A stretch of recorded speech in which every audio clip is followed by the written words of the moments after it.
আমাদের পেয়েছে এই যে মোবাইলটা ফিরে পেলেন কীরকম লাগছে? মোবাইলটা ফিরে পেয়েছে, ওনাদের জন্যই ফিরে পেয়েছে, এটা তো পাবো আশাই করিনি, তবু ওনাদের উদ্যোগে ফিরেছে, খুশি তো আনন্দিত হতো অবশ্যই।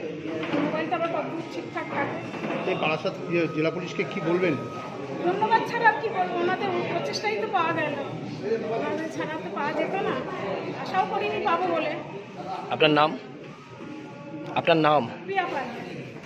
আজকে আমার একটা অনুষ্ঠান এটা আমরা করেছি, এটার উপরে কি অনেক মোবাইল ফোনস যে হারিয়ে গেছিলো সমস্ত লোকের, ওইগুলোটা আমরা রিকভার করেছি। লাস্ট 1 ইয়ার থেকে আমার কাছে যে মোবাইল লস্ট হয়ে যে কমপ্লেন্টসগুলো এসেছিলো ওইগুলোটা রিকভার করে আজকে টোটাল 75 মোবাইল ফোনস আমরা অ্যাকচুয়াল ওনার্সদেরকে রিটার্ন করেছি।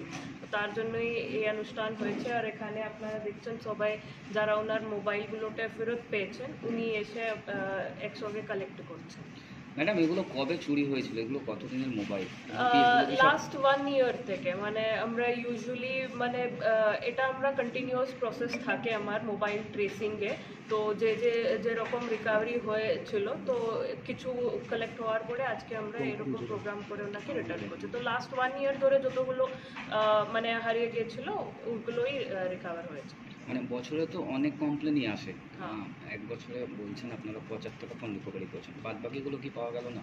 আমরা তো এটা প্রসেস কন্টিনিউ, এটা বলা যাবে না কি এত সময়ের মধ্যে পেয়ে যাবেন বা এটা কোনো ফিক্সড প্রসিজার আছে কি ওটা করলেই আমরা রেজাল্ট পেয়ে যাব। এবার আপনারাও জানে কি মোবাইলকে নিয়ে অনেক রকমই মানে সিস্টেমগুলো আছে কি এরা যেরকম চুরি করে কি করে কি না করে বলে। তো আমাদের যতটা আমরা মানে সম্ভব হয়েছে আমরা ম্যাক্সিমাম চেষ্টা করে এগুলোটা পেয়েছি, আরও পাবো। এটা তো কন্টিনিউয়াস প্রসেস আছে, ওরকম নেই কি এটাই লাস্ট, মানে আমার প্রসেস তো কন্টিনিউ থাকবেই, আরও আমরা পাবো। এই ঘটনায় কি বড় কোনো র্যাকেট কাজ করে বা কোনো কাউকে এদের মধ্যে কাউকে অ্যারেস্ট করা হয়নি, কিন্তু এইরকম চলে, মানে এটা কোনো অর্গানাইজড র্যাকেট বলতে পারবো না, মানে ছোটখাটো একটা দুটো করতেই থাকে। তো ওই রকম এইগুলোটা রিকভার করা হয়েছে। ঠিক আছে। ব্যুরো রিপোর্ট, প্রয়াস নিউজ।